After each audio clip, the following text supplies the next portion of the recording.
Hey everyone, Gill Gross here, and it is time for another mailbag where I answer your questions, hot takes, observations, and ultimately your comments about tennis or anything else. You left those comments under my YouTube post and on my Instagram story. If you aren't already, please do follow me on Instagram. It's at @GillGross_. I do post some content on there that does not go up, of course, on YouTube or on the Monday Match Analysis podcast feed. Recording this after Monday play has just ended in Rome. I guess it's, I've sort of made it a tradition to do a mailbag now on the first Monday of Masters 1000s. I've had to sort of rethink the way I schedule the show with the way the calendar has changed, and I think that's what I've settled on. Oftentimes we don't have any massive matches to go over at this point in time. But that's why I think it's a great time to go over some comments. No massive topics here, so we'll try to just get to a lot. We'll try to go quickly through them. And that's about it. I will say, just to get everybody fired up, I have no commentary this week. I'm a full-time content creator, so I'm going to do a lot of post-match videos. Like I want to do a good amount of matches and sort of cover Rome a lot more comprehensively than I've been able to cover the other Masters 1000s this year, save for Miami. Miami, I did quite a bit for. I'm looking forward to being able to do a lot more here for Rome. All right, let's start with the Instagram stuff. Only problem with taking Instagram comments is I can't put them up on the screen for YouTube. So that's the downside, but they're also all very quick because there is a very strict character limit on these Instagram responses. So we'll get through them quickly. All right, from Timothy. What are the markers of a good mover, and how do they differ depending on the surface? Well, there's always sort of a lot of focus on left to right movement and how well you cover the court laterally. And if you have a player who wins a lot of points when they're pushed to the extreme wide areas of the court, you have a good mover. Not only that they're able to get out there to the ball, but also that they're able to recover positionally. So I think from a left to right standpoint, it's all about how well do you play out of the corners and on the run. But I like to also focus on the up and down. And a good mover should be in excellent defensive position when they are forced to absorb aggression. And a good mover should also be really good at moving inside the court in order to attack short balls. It's the up and back that gets overlooked far too often. Next one from Anur. Do you think Daniil could make a comeback to the top? Are we talking like top three? Because if we're talking top three, I'm not very optimistic. And I think, I don't want to rehash my reasoning for that, but if you followed my comments, like when I made my preseason prediction and, I thought Daniil would finish this year number 9 in the world. I kind of got into the specifics of my reasoning there. But the basic version is that Medvedev needs to adapt to reduce the physicality at this stage in his career. And I see him as a player who is going to struggle to adapt. That's the simple version of it. From RG, hi Gil, Jack Draper's admission into the very top appears to impose some mental burden on him. Not really sure what that's referring to. Perhaps his comments about feeling a little bit burnt out by the Masters 1000 schedule. I will say Jack is far more vulnerable in interviews than 99% of players. So I think he probably shares some things that everybody is feeling but aren't willing to share. I would keep that in mind when it comes to Jack Draper, because even interviewing him, I remember, several years back now, he beat Felix Auger-Aliassime at the U.S. Open. He was very young at the time, but it was a big upset. And I interviewed Jack after that match and asked him about believing in himself. And I think I asked, what point in the match did you believe that you were going to win? Or did you believe before the match that you were going to win? And he went into this whole thing about how he has tons of doubts all the time about his ability to beat top players. And he actually doesn't feel confident at all.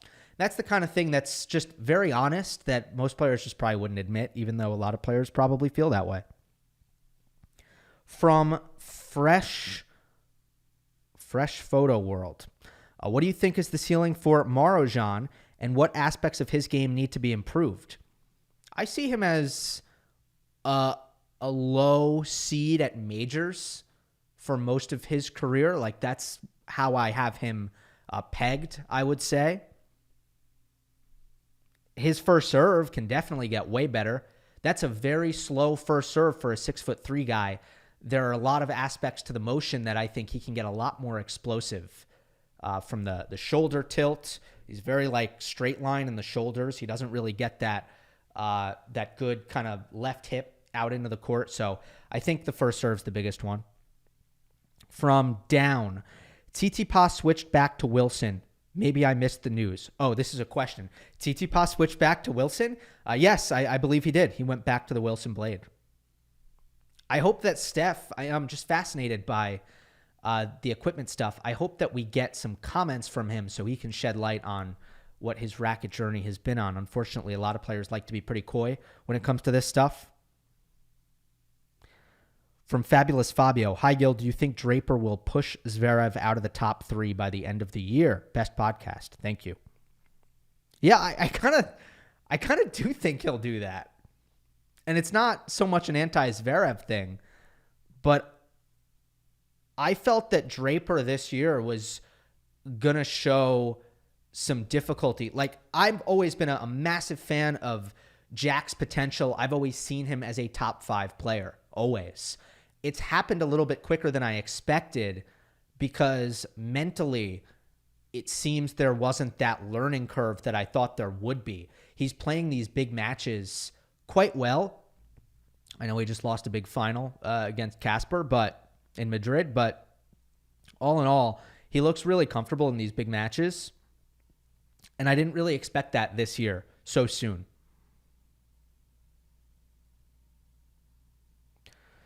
Who do you think wins a Grand Slam first? Rune, Fils, or Menchik? I don't think it's really imminent. I don't feel as if it's imminent for any of those 3, but I'm going to go with the guy who's actually probably in 3rd place right now. Like right now, he's the 3rd best player of the 3. But if I were to put my money on who wins a slam first, I think I might just go Menchik because I do think the potential is highest with him. And we see sometimes with guys, example Draper this year, example Sinner in the fall of 2023. Sometimes that rise to prominence can happen really, really quickly. And what I've found is, like, unless I felt like Fils or Rune are on the cusp, like are maybe about to do it, I don't really value the immediacy of it as much as I value the question, are you ever going to get good enough to do it? I'm not saying Fils and Rune won't, but I'm saying of the 3, I think I'm most confident that Menchik, when he is fully blossomed, will be good enough to win a major. But I got to say, it's a tough question. So I say that with hesitation.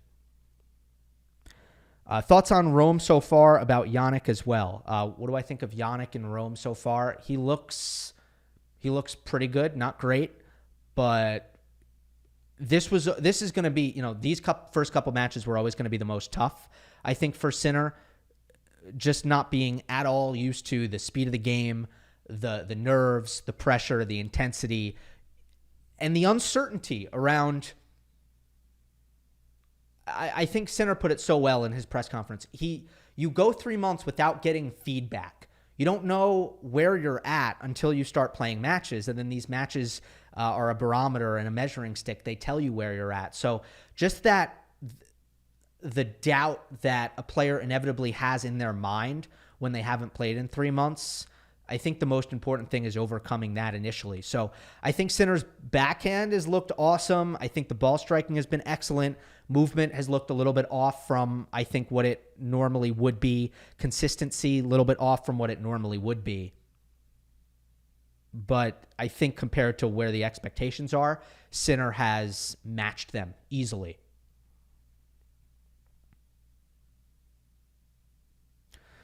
From Bruno, take on Fonseca's drop in form. Well, normal, expected. I don't take much from it. I know that there was some hope that this would be potentially Joao's most productive part of the season just because it's red clay. But at the same time, it's the most physical surface. That is Fonseca's weakness currently. He's clearly gotten a little bit inconsistent, though, these last couple of matches. And it was never going to be smooth sailing in 2025 for Fonseca, given his youth. And I would just go back to what I said after the Australian Open. I forget if I said this after he beat Rublev or after he lost to Sonego.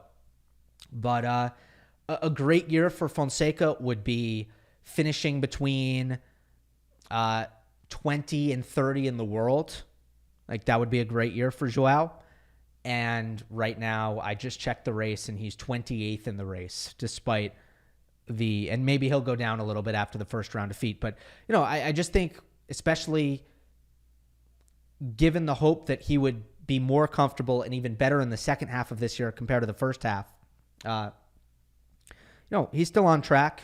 A bad 2 or 3 weeks is nothing to over-rotate on.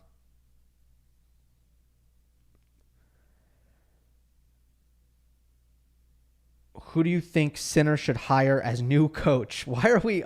So I have a couple questions about that in the mailbag this week. Why are we skipping ahead to literally post 2025 when Sinner is going to need to replace Darren Cahill? I'm not really sure. But also, I don't know. I don't have an answer for that. I've never had an answer for that question. Whenever somebody is like, who should so-and-so hire? I mean, the pool of candidates is so unclear in tennis that it's a really tough thing to answer.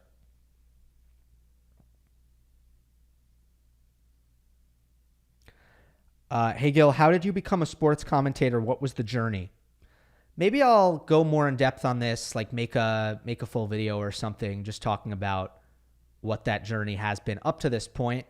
But I went to school for it. I always knew I wanted to be a sports commentator. I didn't know I was going to end up in tennis, but I certainly had a couple of special things going for me in the tennis realm. And I ended up using those advantages and that sort of niche as a way to accelerate my progress in this industry when I was very, very young. Very young as in right out of college. So yeah, the short answer though, how did I become one, is I did go to school for it. Went to Syracuse.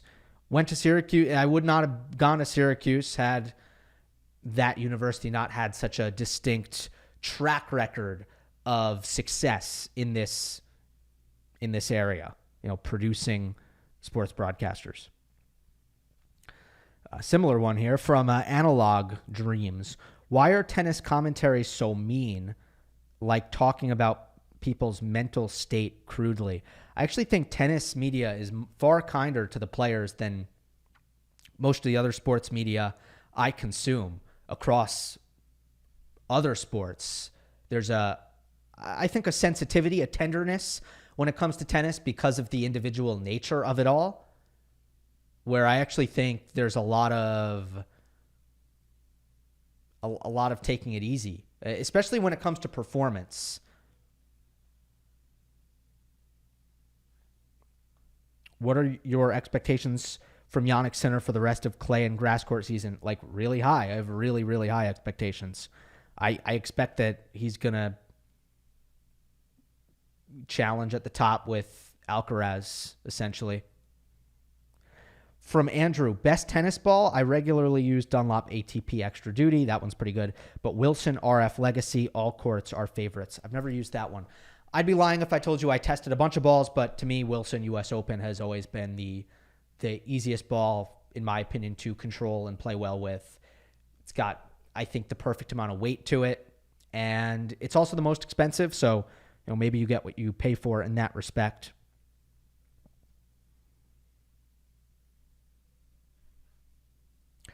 From Sebastian, what rackets do you currently and previously use? And in general, equipment question. Right now I use a VCore 98 from Jannik's. I like a pretty crisp, like stiff string in that particular racket. So sometimes I use Luxilon Alu Power. Sometimes I use Polytour Strike. Little Fonseca setup with the black strike and the V-Core. I've been enjoying that quite a bit. Those are my two favorite strings to put in there. And I came from the team, the Dominic team, Babolat Pure Strike 18 by 20. That was my previous. And I strung that up with Luxilon Alu Power for about 5 years. So I've been playing with that Luxilon Alu Power for a long, long time. All right, I think that's about it. I got multiple Fonseca questions. I didn't catch either of his last two losses, including the one at the Challenger. So I can't really speak to the performances itself, but from a result standpoint, it's just a couple of weeks. It's a quick bump in the road. Also, Marozsan at a Masters 1000, he tends to be really good at these. He beat Rublev in the next match. I was curious about the decision for Fonseca. A little bit curious, the fact that he played Estoril, and I know that there is some motivation there in terms of potentially some Portuguese roots. I don't know the extent of that. I really don't know, but obviously Brazil, Portugal, there's some connection there. I don't know if that added to the motivation, but I was surprised he played that. I would have thought maybe he would just rest. And there was a sense after he won Phoenix, that he was going to try to turn the page on challengers. He had said he wanted to be humble. So he said, look, you never know, but I hope I don't have to play more of these. And I wouldn't be surprised if mentally he just had trouble getting up for that opening round match against Jesper de Jong in Estoril. But I mean, think about it. What we're gonna hit the panic button over two results, because before then, really positive Miami beat Hugo Humbert, pushed de Minaur to a third set in conditions that Alex is really strong in, and basically just lost gas physically. And then in Madrid, he lost to Tommy Paul in a couple of tie breaks, a match where he had way more chances than Tommy, by the way, way more chances. It was just an unclutched performance from Joao, where he was just basically atrocious on the break points. So yeah, there's really just nothing to panic about at the moment for Fonseca, or be overly concerned about. Because I know nobody's panicking, but you know what I mean. I have one more from Instagram. If you could build a player, backhand, forehand, serve, etc., but from players outside the top 100, what would that look like? And how high do you think that player could get? Okay. Sure. Forehand, I am going to go with Kokkinakis.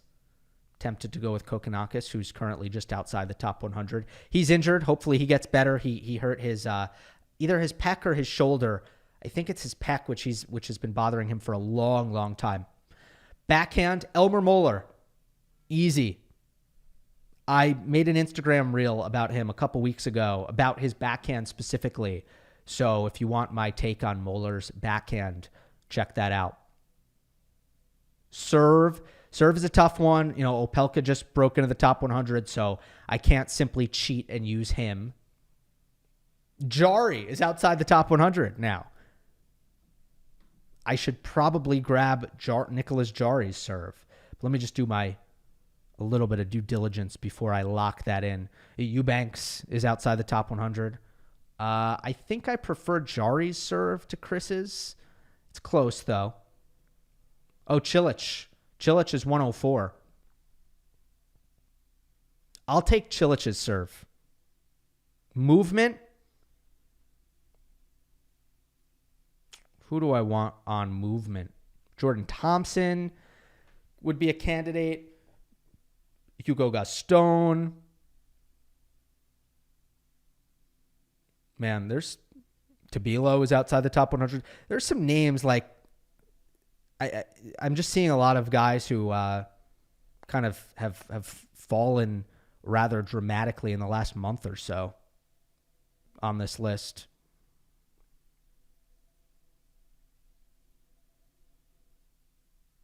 Struff is 172 right now. All right. Nobody really nobody came screaming nobody seemed obvious in the movement category. I'll go, oh, you know what? Give me Nishioka. Yes, that's my pick on movement. All right. So we've got Kokkinakis forehand, Elmer Muller backhand, Marin Cilic serve, and Yoshi Nishioka movement. That'd be like a top 10 player easily, in my opinion. All right, now let's go to the YouTube comments. How about it? First one is from Luffy Forever. Hi, Gill. Considering that Ruud has been number 2 in the rankings and been in 3 Slam finals, I used to look at Casper Ruud as the most accomplished player on tour without a big title. Slam, Masters 1000, ATP Finals, Olympic gold. Now that Ruud won Madrid, who is the most accomplished player on tour without a big title? Good one. So initially I was thinking, wow, like so many guys have won their first in the last 3 years who would have been good candidates for this. The highest ranked players currently who haven't won a big title would be de Minaur and Musetti. But neither of them have a ton of bulk to their resumes. So, certainly I look to other names. There's Felix, who has 3 500 titles and a 1000 final. I thought about him, but no, it's definitely not him. Matteo, I'd say, would be a better call than Felix, but you still feel like you're missing somebody. Matteo has a major final. He's got a Masters final. He's got 3 top 10 seasons. But in order to really find the guys who are the clear answers to this question, you got to go to the OG generation and you look at a guy like Gael Monfils, Kei Nishikori. The fact that neither of them have a big title. Monfils, 3 Masters 1000s. Kei didn't win the ATP Finals, did he? Because that's the one thing that I just have a slight hesitation on. And to my memory, he did not. But I just want to make sure. Make sure real quick. No. Okay. So, Monfils versus Nishikori. I put their sort of resumes side by side. Gael has 3 Masters 1000 finals. He's got 3 500 titles. He's got 2 top 10 seasons. All of Monfils' numbers when it comes to titles themselves are a little bit deflated because he's got that poor record in finals throughout his career. He's only 13-22 in finals in his career. Nishikori, though, is the answer to this question. Kei Nishikori has a major final. He's got 4 Masters 1000 finals. By the way, in those 4, he played Nadal on clay twice. He played Djokovic on hard twice. He's got 6 500 titles, and he's got 4 top 10 seasons. So it's easily Kei Nishikori. And in fact, even before Casper Ruud won the title, although Casper being a current top 10er, I could understand why he would be more front of mind. Even before Casper won Madrid last week, the answer to that question would have still been quite clearly Kei Nishikori, whose one big chance was in that 2014 U.S. Open final. But Marin played so well that weekend in New York that I don't really feel like Nishikori squandered a massive chance there. Just thought it was too good from Cilic. So yeah, Kei Nishikori, best player currently, best resume currently to have never won a big title. Here's one from DJ. How do you manage to keep liking tennis now that it's your full-time job? I mean, you're living the dream, but does it get boring/annoying at times? If not, do you take some measures to prevent it happening, or is it naturally 100% satisfying? I love tennis, and I consider being an instructor eventually in the long run, but I'm a little afraid the implications of making it my job, as in losing my passion for it. Yeah, well, thanks for that. This got 18 likes. Otherwise, I might have been hesitant to choose it because I'm usually hesitant to talk about myself too much. But How do I manage to keep liking tennis? What I'll say to that is that's the easiest part of all of this. That's the easiest part of what I do. Maintaining the passion and the love for this game and for my craft. I always feel very, very lucky to be able to do what I do for a living. That never really goes away. However, as you might expect, it's not all sunshine and rainbows. What I'll tell you is the hard parts of what I do, it's not the tennis, it's not maintaining my love for that. It's the lifestyle sacrifices that go along with the life that I lead, the career that I've chosen. So things like moving far away from my friends, being far away from my family, being away from my girlfriend for more or less half the year. Those are big sacrifices that I've had to make in order to do this thing. There's some health stuff. Sleep deprivation is a huge one. Not getting enough sleep, it affects your mood, your happiness, your health, and the working in tennis will often take a jackhammer to your sleep schedule. Also, just moving as much as I do and sometimes working the long hours that I am sometimes working, I'm not always cooking as many of my own meals as I would like. I'm not always working out and exercising as much as I would like. So sometimes I feel like it's difficult without that routine to stay healthy, which is a pretty big deal, I would say. And then there's just the regular pressure and the stress that exists in all industries. I'm not immune to it, right? The competitiveness, trying to be the best, and the failures and the successes that come with it. I mean, that all is out there. You asked me, do I take some measures to prevent essentially burnout from happening, or is it naturally 100% satisfying? The measures that need to be taken, or I would say that the challenge there, especially as a content creator. So the broadcast gigs are a little bit more straightforward. Typically, if I'm available, I'm doing it. It's a yes. And that's just the reality of it. And if I have to go, back to back to back to back, it might be hard for that stretch of time, but I just know naturally there will be some breaks in the schedule. And when those breaks come, that's when I'll recuperate, right?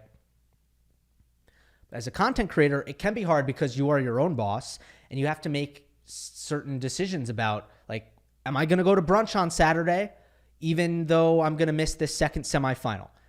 What's more important to me? I have to make that decision. Or some bigger ones. Like earlier in the year, I decided to go to New York for my mom's 65th birthday party. That was the most important thing to me. I'm really glad I made that decision. But theoretically, as my own boss, I have to be the one to decide. And I would say the only measure that I take to try to prevent myself from beginning to resent what I do is to try to maintain the balance, to try to value being healthy mentally and physically, and sometimes giving yourself a little bit of a break, and that's necessary. But the internet and the content space can be pretty hard in that respect because there are endless possibilities.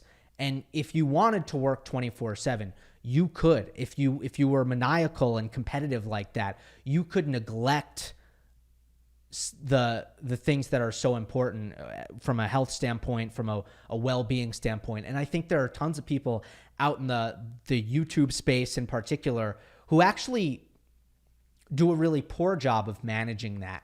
Let's go to the next one. From Steven. Hey, Gill, love your work. What's your opinion of Sinner's physical transformation during his suspension? Do you think it's made him a bit slower in pure sprint pace? If so, do you think that's something he'll improve? Well, I gotta say, there have been a couple of moments in his last matches where I have felt, feel like he should have gotten to that ball, or a past version of Sinner would have gotten to that ball. It's a little bit too quick to jump to any major conclusions, though. Like, oh, Jannik has lost a half a step. Because there could be other factors at play. The fact that he's been gone for so long. Like, for example, maybe he's just a little bit slow on his reads and his reactions. And that's why the court coverage looks a hair diminished. Or maybe it's the clay court movement that just doesn't always get the best out of his court coverage because he's not yet the most natural of movers on the surface. Although he's pretty good, it's not something that is a massive detriment to him. Overall, though, it's a good thing that he looks a little bit more muscular. I also think there's been some overreacting on social media. To me, there doesn't seem to be a huge difference. I don't know. Maybe I'm crazy. But I'm also not surprised that he's going to use that off time to do something that he ordinarily wouldn't be able to do, which is spend a good chunk of time lifting heavy weights. Generally, players can't lift heavy because they don't want to make themselves sore over and over and over again. Like you might have a period of 4 days where you can make yourself sore with no consequence. Okay, cool. But I think in order to build muscle, you have to dedicate yourself to a longer period of time of lifting a little bit heavier, going a little bit lower on the reps in order to build some muscle. I think the fact that Sinner got the opportunity to do that is going to pay dividends long term, mostly for injury prevention, durability, enduring the rigors of the season as a whole. But also potentially, this is something that I still point out with Sinner, still untested in the best of 5 set physical war. Look at his 3 major title runs. He has not been pushed into the deep waters physically. Look at his recent losses at the slams. They have all come in 5 sets. In many of those matches, there was an unmistakable loss of leg strength and speed in those matches. The hope for Jannik, and something that I'm sure he dedicated himself to during the break, is that next time he gets himself deep in a major, in a 5th set, he's not going to have that loss of leg strength. Next one is from Matteo. I feel that sometimes the sport in general gets too hung up in classiness and sportsmanship, setting a very high standard of conduct to the players. I often find the matches where there's real animosity between the players or between one player and the crowd very much entertaining aside from the tennis itself. And I think that the media and fans shy away from those types of scenarios, in contrast with what happens in other sports where they live for it. I get the tradition of the sport and all that, but I do feel like we are missing out on a very human and very entertaining stories. Think of Nadal versus Kyrgios, for example, because of the excessively high standard of professionalism to which players are held. But hey, that's just my opinion. Love the channel. Gil, keep it up. Yeah, there's split thought in this department. This is an ever-present discussion in the sport for as long as I can remember.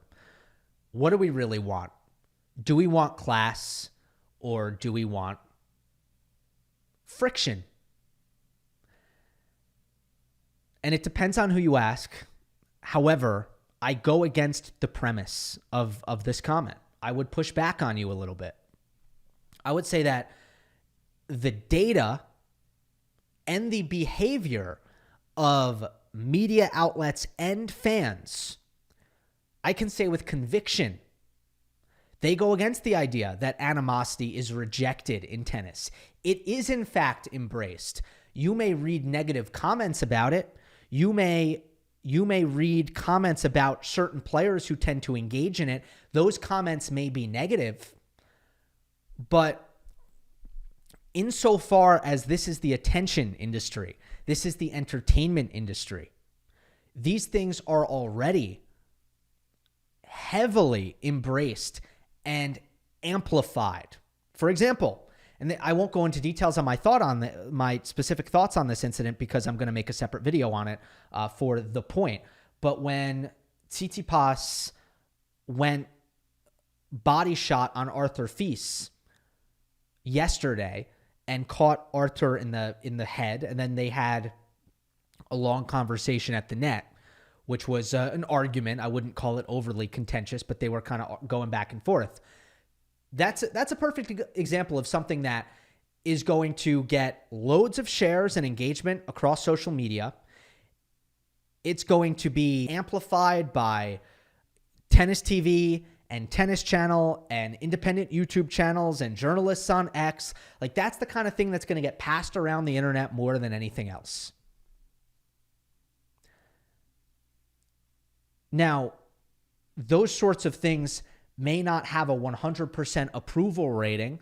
It may not be something, an incident that is quote unquote popular, but it is something that is embraced in the sport of tennis. Even if it might feel like it's rejected, it's not. Because to me, rejected would mean people are not engaging. People, the media is not using it as sort of an opportunity to create content. But they are. They very much are. All right, next one from Sky Leopard. Hey, Gill, I'd like to hear your assessment of Fonseca's disappointing Euro clay showing so far. I understand he's young and incomplete, but are you a little concerned? We can all name a few South American clay players who can't carry their level overseas. I'm going to skip that one because I think I already covered it in the beginning. But then there's part 2 of this comment. Also, have you seen any of Shapo's matches recently? I get clay isn't his favorite, but you've said yourself the surface in theory would work with his game. I'm hoping the drop in level is just clay related, but maybe his resurgence in this winter was a flash in the pan. Thanks. It's kind of hard to say Shapo's struggling because he's on clay. A little bit tough to make that leap because you look at a tournament like Rome. This has been a great event for Shapo throughout his career. These are conditions that Shapo has very much enjoyed throughout his career. I mean, let's go through that Rome resume, right? Hold on, it might take me a second to pull it up. He's got a 12-6 career record in Rome until his loss to Galbash in the first round, which was a 6-3, 6-4. Debut, he beats a seeded Tomas Berdych and loses to Nadal in the round of 16. The next year, he beats Carreño Busta in the first round and loses to Djokovic in the second round. The year after that, he makes the semis and he loses to Diego Schwartzman. That was 2020. The next year, he loses to Nadal in the third round in a third set tiebreak.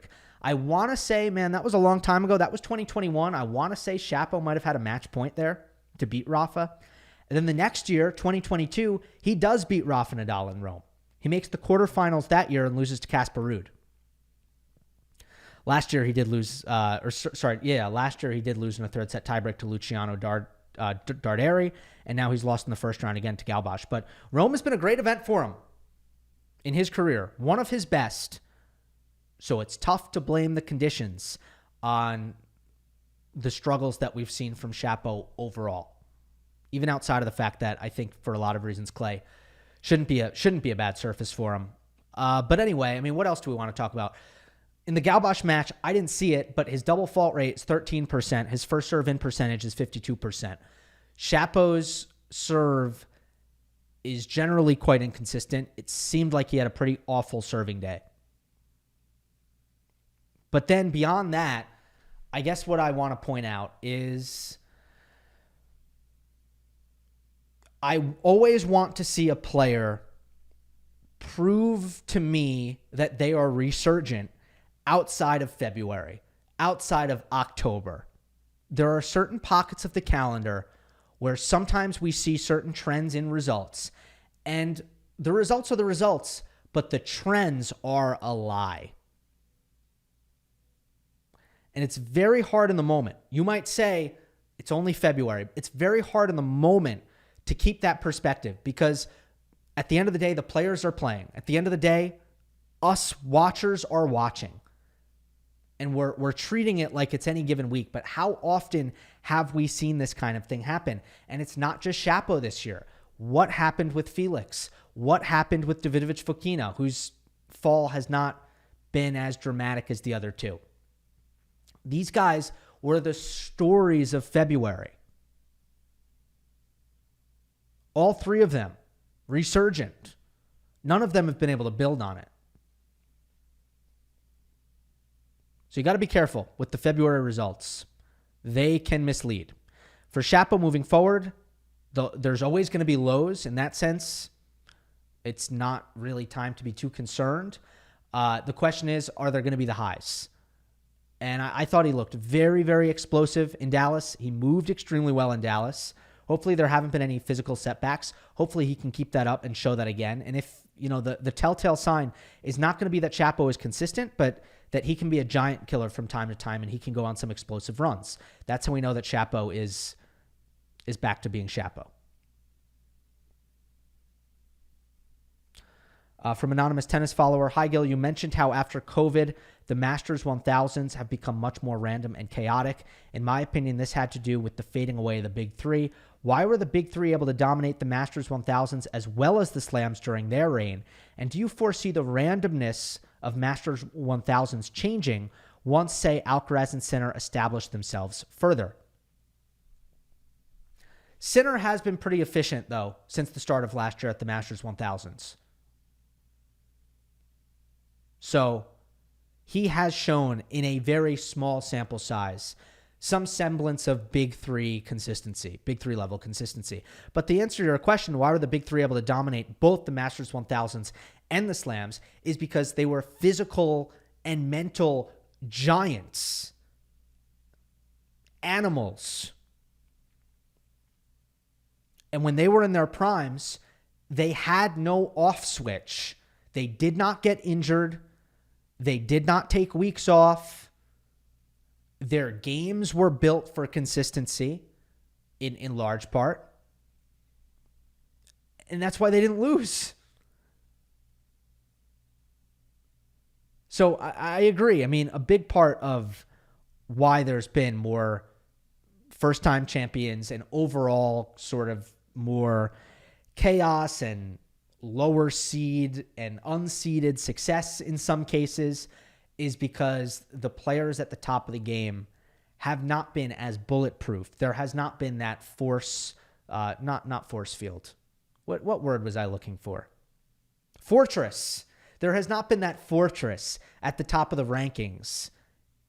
The interesting thing is there still has been at the majors, but it is dissipated at the Masters 1000s for a few reasons.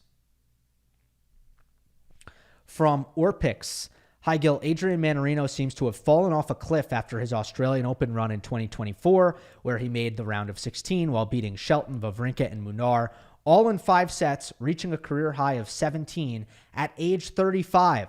Similar to what you mentioned with Djokovic's results in Masters 1000s, Mannarino's results haven't been a steady decline, but rather an abrupt plummet.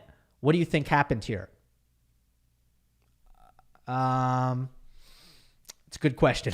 It's a good question because it has been jarring to see how dramatically Mannarino has slid down in the last year or so. But I have guesses. I don't have anything firm, but I have guesses as to why. Sometimes for an older player, they make one last big push and then start to feel sort of burnt out, and it all comes crashing down pretty quickly. I don't know, at 35 years old, was that Mannarino's just last, big physical push? Because really 2023 was a great year for him. He won 3 titles that year and had a terrific record of 43-24.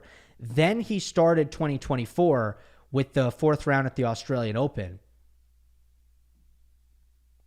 And that's where things took a turn.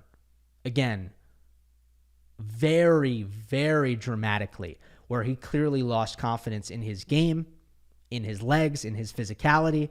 And now you have a 36-year-old who doesn't have weapons, who really does rely on the movement quite heavily. in that sense, it's not all that surprising to see that there's decline at this stage in his career. But the fact that it kind of went like, if you were to draw his career as an arc, the fact that you had that last sort of spike before it went the other direction quite dramatically is a little bit unconventional. No doubt about that. I wouldn't really compare it to Djokovic because Novak, over the course of the last 2 years, has had a lot of week-to-week high highs, low lows.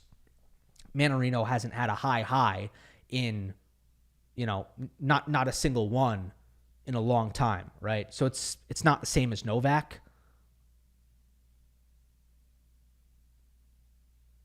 But yeah, I suppose that's all I got. It is important though to try to recognize at times it's okay for a player to have an outlier stretch of play in the good range. And sometimes we fall into the trap of expecting that should always be accessible for a player. For example, like Chris Eubanks. It's felt like a very frustrating last couple of years for Chris since the big grass court season in 2022, breaking into the top 100 that year, breaking into the top 50 that year. And then since then, unfortunately, that reset expectations so dramatically that I think it's been a pretty difficult period. It's felt that way at least. But when you zoom all the way out, it's almost like those few weeks on the grass, that's clearly the outlier. And the norm for Chris Eubanks is closer to where he's at right now in the rankings. A guy who's inside 150, outside 100, that kind of territory is a little bit closer to normal if you look at the grand scheme of Chris's career. So when he has that breakthrough later than most at 27 years old at the time, perhaps it was somewhat inappropriate to expect that's the new Chris Eubanks. I think for Mannarino at 35, it would have been somewhat inappropriate to expect, 35 years old, he does that. That's the new Adrian Mannarino. That said, certainly wouldn't have been easy to foresee just how harsh the downturn has been. From David. Hi, Gill. Have you seen the Rune Moutet match? If so, what do you make of it? What do you make of it for Holger going forward, Roland Garros and beyond? As a fan, and given Moutet's previous record against top 10 opposition and their match at Indian Wells, it kind of felt like one step forward, two steps back after Barcelona. Thanks, love the content. Does feel that way, right? A little bit. Moutet was winless against top 10 competition, for those who don't know. Look, I watched the third set of that match. Holger had no legs. Holger was gassed. Pretty sure he had a three-setter in his first round as well. Let me just verify that. He beat Comasagna in 2 hours, 57 minutes. And clearly it was too much for him to go 2 hours, 57 minutes against Comasagna and then play a third set against Moutet, which was past the 3-hour mark as well. Ended up being a 3-hour, 44-minute match, which is pretty monumental. But Moutet, who surely did the majority of the running throughout that encounter, his legs were okay. So this goes back to something I've been pointing out now for a while. I don't trust Holger's fitness. I don't think it's good enough. Combined with his toughness, his ability to fight through the fatigue, fight through small injuries. I don't trust that aspect of Holger's game. And you can talk until you're blue in the face about Rune's shot selection and his decision-making. It does not matter if you do not have the fitness and the legs to facilitate smart shot selection. Then it is simply a non-starter. And sometimes I think that that's the case for Rune. It was nice in Barcelona. I felt like he could hang in points. He could engage in multiple physical rallies in a short window of time without letting that affect him. So that was great to see. But that, at the moment, you talk about outliers and exceptions versus the norm. At the moment, Barcelona is the exception. So as for best of 5, and I even said it in the Rome preview where I gave Holger a very optimistic prediction. I always feel better about Rune in best of 3 because I do not trust his endurance one bit. And I feel like the evidence is pretty clear in slams in the last 2-3 years. When he plays a long match, he's usually toast 2 days later. He cannot recover.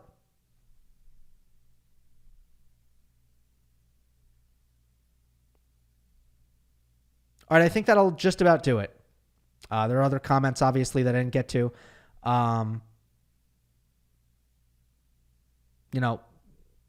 Let me hit on this one. Djokovic real quick. Hago, what's your take on Djokovic playing Geneva? I know he is very much... he has very less match experience, but playing a tournament just before a Grand Slam seems risky considering his age and frequent injuries he is getting. Also, in one picture, I saw him wearing a knee brace. So has it come back? And did you notice in the last 2 matches or just some precautionary action? Thank you for your content. I can't speak to the knee brace thing. I haven't seen that. Just, be wary. Sometimes if you're reading an article or something, they'll recycle old pictures. So I'm not really sure. I'm still operating under the assumption that something is going on with Novak Djokovic that we as outsiders simply don't know about. That is what I believe has happened. And I kind of felt that way after the Arnaldi loss already. And then as soon as he pulled out of Rome, I felt even more strongly that that's the case because I don't think pulling out of Rome makes any sense unless something has happened mentally or physically or something off the court that we just don't know about. Otherwise, why do you pull out of Rome?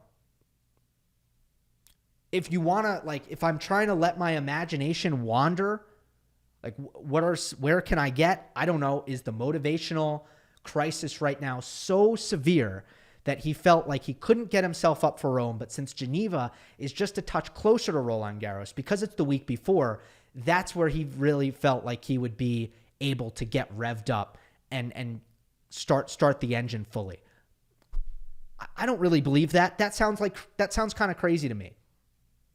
So it's tough for me to say anything about Novak right now because it doesn't make any sense. I can't make sense of it. So I won't make sense of it. That's where I'm at. Let's see what he has to say in Geneva. Let's see how he looks in Geneva. But again, this is bizarro world for me. Pulling out of Rome, it's bizarro world. I know that I think I saw an Instagram clip from Served where Andy and John were basically like, well, we give Novak the benefit of the doubt because he knows what he's doing. Well, I get that sentiment, but in all the years of Novak knowing what he's doing, he has never skipped Rome. So you would still think that a part of the equation is something has occurred, something has happened that has forced his hand, has forced him to make what is a decision that is less than ideal for Roland Garros prep. Pulling out of Rome, historically, one of the most successful Masters 1000 events for Novak Djokovic on the calendar. To me, there's no making sense of that. Hope you enjoyed. Don't forget to subscribe. I'll see you next time.